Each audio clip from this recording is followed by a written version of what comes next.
Hello किसान भाइयों, एक बार फिर से आप सभी का किसान बंधु जैविक खेती यूट्यूब चैनल पर बहुत बहुत स्वागत है। जैसा कि आप सभी जानते हैं, हम हमेशा से उन किसानों को आपके बीच में लाते रहे हैं जो कुछ ना कुछ ज़मीनी स्तर पर नवाचार कर रहे हैं। आज ऐसे ही एक कृषक के पास में हम पहुंचे हैं जो कि नरसिंहपुर के कठौटिया ग्राम पंचायत के रहने वाले हैं, और उनके मुखाग्र से हम सुनेंगे कि आखिर नवाचार उनके द्वारा किस प्रकार से किया गया है। जो आप हमारे पीछे देख रहे हैं, इनके द्वारा लगभग 6 एकड़ में वृक्षारोपण किया गया है। साथ ही साथ इनके द्वारा जो जैविक खाद होती है, केचुआ खाद, जिसे वर्मी कंपोस्ट बोला जाता है, इनके द्वारा इसकी तैयारी भी की गई है। आइए हम जानते हैं हमारे कृषक ध्रुवलाल जी से, जो कि कठौटिया के रहने वाले हैं। सर, आपका बहुत बहुत स्वागत है हमारे चैनल किसान बंधु में। सबसे पहले आप अपने विषय में हमारे किसान दर्शकों को बताएं। मैं डॉक्टर ध्रुवलाल कौरव ग्राम कठौतिया का निवासी हूँ। पहले मैं जवाहरलाल नेहरू कृषि विश्वविद्यालय में मृदा विज्ञान विभाग में विभागाध्यक्ष के पद पर कार्यरत था। 2007 में वहाँ से सेवानिवृत्त हुआ। उसके बाद ये हमारी पैतृक जमीन है। इसमें हमने 2011 से पौधारोपण का कार्य शुरू किया था। उद्देश्य था कि क्षेत्र में कृषकों के बीच में एक अच्छे किस नस्ल के पौधे किसी तरह से पहुंच सके। सर, आपके द्वारा जो वृक्षारोपण किया गया है, इसका आपका मेन मोटिव क्या है? किसानों को आप क्या बताना चाहते हैं? एक तो किसानों को किस तरह से पौधा का विकास किया जाना चाहिए, फिर अच्छी किस्म के पौधे कहाँ से प्राप्त किए जा सकते हैं जी। इस उद्देश्य को लेके हम यहाँ पे अनुसंधान कार्य भी करते हैं। जैसे कि मैंगो के हमने करीब लगभग 10 किस्में विकसित की हैं। उसमें ये जांच कर रहे हैं कि इस क्षेत्र में कौन कौन सी किस्म है जिनका उत्पादन अच्छा और विकसित हो सकता है। जी। तो आम का जो है ना, हम जो है करीब 10 वैरायटी लगाई हैं, और उसमें सबसे अच्छा जो परफॉर्मेंस है हमारा दशहरी का है। जी। ये दशहरी आम इस क्षेत्र में, इसमें रोग कम आते हैं, कीड़े कम आते हैं, और फल बहुत अच्छा आता है और समय से आता है। जी। जी। अन्य किस्में भी अच्छी हैं, उसमें बादाम है, आम्रपाली है, ये कुछ किस्में भी अच्छा प्रभाव कर रहे हैं। सबसे अच्छा दशहरी है। जी। जी। तो हमारे उस पर हमने मदर प्लांट भी सभी के विकसित किए हैं। और अगर किसी किसानों को पहले से हमको आदेश देते हैं तो हम उनको पौधे तैयार करके भी न्यूनतम कीमत पे देते हैं। जी। जी। उसका उद्देश्य यही है कि क्षेत्र में ज्यादा से ज्यादा लोग बागवानी के ऊपर आकर्षित हो। जी। जी। इसके अलावा हमने करीब 1000 अनार के पौधे भी लगा रखे हैं, जिसमें मुख्यतः भगवा और गणेश, ये 2 किस्में हैं जो कि इस क्षेत्र के लिए बहुत अच्छी हैं। उनको विकसित किया है। फिर नींबू का हमारे पास एक सीडलेस वैरायटी है, और आपका कागजी नींबू है। इसके भी करीब 1000-1500 पौधे हमने विकसित कर रखे हैं, और उसके भी पौधे तैयार करके किसानों के बीच में वितरित करते रहते हैं। जी। जी। फिर अनार है, उसके बाद चीकू है, अमरूद है, ये पौधे भी थोड़े थोड़े विकसित किए हैं, मगर इनकी उन्नत किस्में हमारे पास हैं जो कि हम किसानों को दे देते हैं। सर, इसमें जो जमीनी स्तर जो आप काम कर रहे हैं, या फिर जो अपने लोकल के कृषक हैं, उनकी भागीदारी किस प्रकार से आपके इस फॉर्म को देखकर?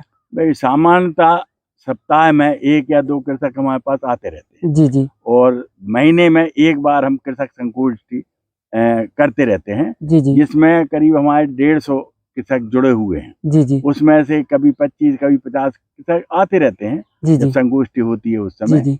और अपनी समस्याओं का आदान प्रदान हम आपस में करते रहते हैं। और लोगों के पास जो किस आदान होते हैं वो आपस में एक दूसरे को देने के लिए भी घुस जाते हैं। पूर्णतः हमारा उद्देश्य है जैविक कृषि का, मतलब हमारे फल उत्पादन जो है पूर्णतः जैविक है। और हम चूंकि ये जैविक जब फल उत्पादन करेंगे तो उनकी जैविक आदान भी उपलब्ध होना बहुत जरूरी है। तो उसी उद्देश्य को लेकर के हमने अब धीरे से वर्मी कंपोस्ट का यूनिट भी तैयार किया है, और जैविक कीटनाशक, जैविक हार्मोन्स, ये भी तैयार करने का प्लान है।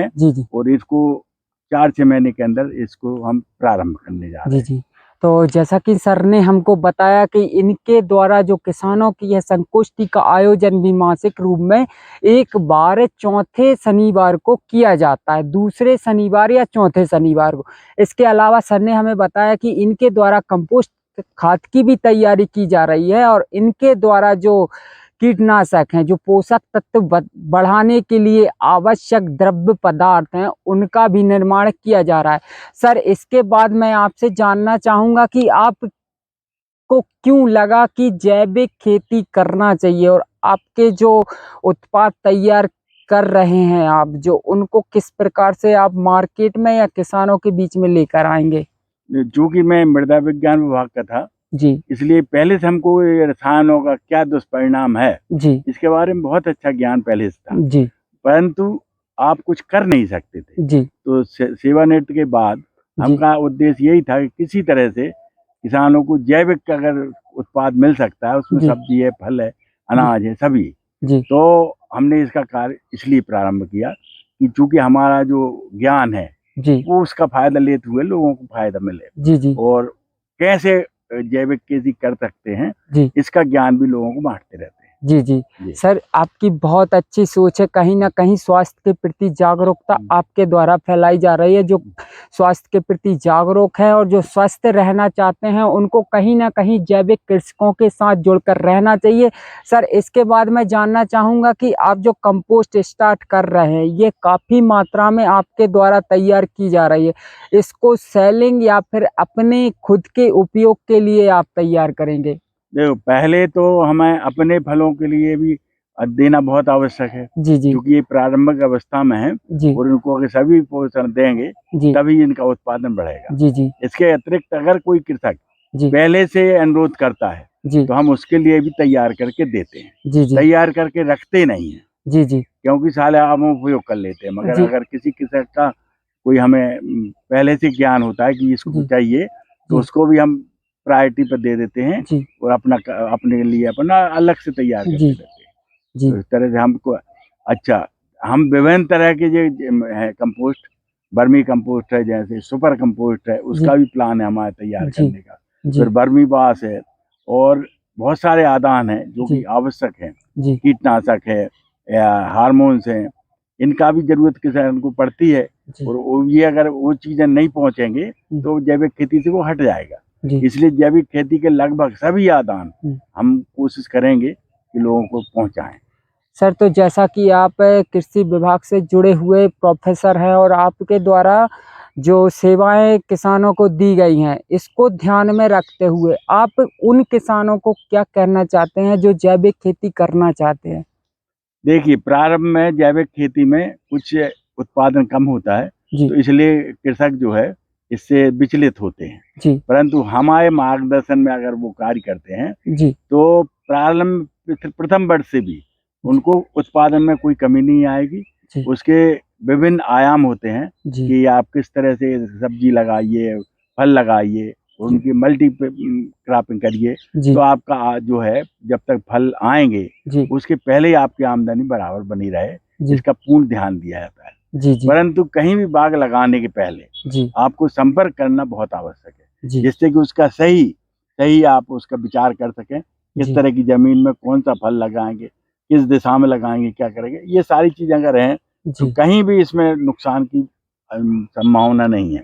जी, परंतु रैंडम के मतलब प्लांटेशन करने से जी। आपको अधिक लाभ नहीं होगा। जी, जी। तो जैसा कि सर का कहना है कि जो कृषक जैविक खेती करना चाहता है, उनको पूर्ण रूप से जानकारी होना चाहिए। सर, इसके बाद मैं जानना चाहूँगा कि जो कृषक है, कहीं न कहीं जैविक खेती के प्रति उनकी मानसिकता बनी हुई है कि इसमें उत्पादन की गुणवत्ता सही नहीं होती या उत्पादन कम होता है। उन किसानों के लिए आप क्या बताना चाहेंगे?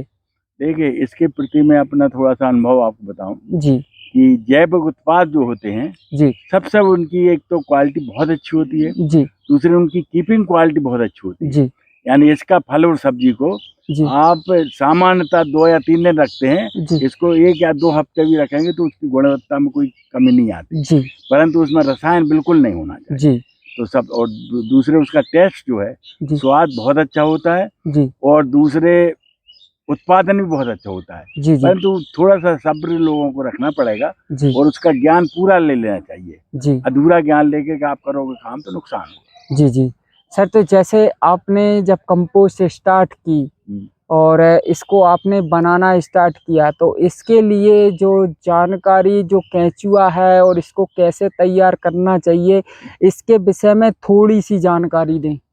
देखिए, चूंकि मैं किसी विश्वविद्यालय में था जी, इसलिए इसके बारे में थोड़ी जानकारी पहले से थी। जी, मतलब बहुत पहले से हमने प्रयोग किए हैं किसानों के खेत में, जी, तो इसलिए और थोड़ा सा हमने विभिन्न साधनों से जी, जो है कुछ यूनिट्स हैं उनसे संपर्क करके जी, और इसके जो नो हाउस हैं यानी क्या है, क्या क्या दिक्कतें आती हैं, कैसे जी, उनको सॉल्व करना चाहिए, इसके बारे जी, में जानकारी लेके प्रारंभ किया है। जी, जी, यहाँ पे मध्य प्रदेश में केंचुआ जो है जी, पर्याप्त मात्रा में उपलब्ध नहीं थे, तो हमने ये जयपुर से मतलब प्राप्त किए हैं जी, और एक अच्छी यूनिट ने हमें अच्छे प्रकार के केंचुए जी, प्रोवाइड किए हैं, जी, जी, तो उससे हमने प्रारंभ किया है। जी, इसके बाद हमारा सुपर कंपोस्ट का भी तरीका है बनाने का है। जी, उसमें मुख्य आदान जो है गौ कृपा अमृत है, उसके द्वारा हम इसको बनाते हैं, जी, तो वो भी हमने प्राप्त कर लिया है और हम अगले हफ्ते से इसको भी प्रारंभ करें, जिससे किसानों को कम लागत में भी अच्छा कंपोस्ट मिल सके। जी, जी। जैसा कि सर आपने इतनी हमको महत्वपूर्ण जानकारी दी, आपके द्वारा जो वृक्षारोपण किया गया है, आपके द्वारा जितनी भी वैरायटी के वृक्षारोपण है किसानों के लिए, इसके विषय में आपके माध्यम से परीक्षण किया गया कि आखिर कौन-सा आम का वृक्ष है या फिर जो अनार का वृक्ष है अपने इस ज़मीन पर, नरसिंहपुर की ज़मीन पर किस प्रकार से आपको अधिक उत्पादन दे सकता है। सर, मैं अपने किसानों के लिए, अपने जो स्थानीय कृषक हैं उनके लिए आपसे अगले पार्ट में बात करूंगा गौ कृपा के विषय में, जिससे कि जो कम कीमत में अधिक खाद तैयार करके अपने खेतों तक किसान ले जा सकता है। सर, इसके बाद और भी मैं आपसे आपके ही माध्यम से आपका जो अनुभव है कृषि विभाग से, जिस प्रकार से आप जुड़े हैं, आपका काफ़ी लंबा अनुभव है, उसको मैं अपने किसानों के बीच में लाना चाहूँगा और आपकी जो संगोष्ठी रहेगी उसमें उपस्थित होकर अपने कृषकों के लिए आपकी संगोष्ठी में शामिल होकर उस वीडियो के माध्यम से अपने स्थानीय कृषकों को उस विषय में बताऊंगा कि आखिर किस प्रकार से आपको वृक्षारोपण करना चाहिए, किस प्रकार से आप जैविक खेती की तरफ आकर्षित हो सकते हैं और अच्छी तरीके से एक स्टार्टअप डाल के आप स्वयं खाद बनाकर अच्छे से जैविक खेती कर सकते हैं। सर, बहुत बहुत धन्यवाद, आपने इतनी महत्वपूर्ण जानकारी दी। मिलते हैं आपको अगले वीडियो में हमारे ध्रुवलाल जी के साथ में। अगर वीडियो अच्छा लगे तो वीडियो को शेयर करें, हमारे चैनल को सब्सक्राइब करें। जय हिंद, जय भारत, जय किसान।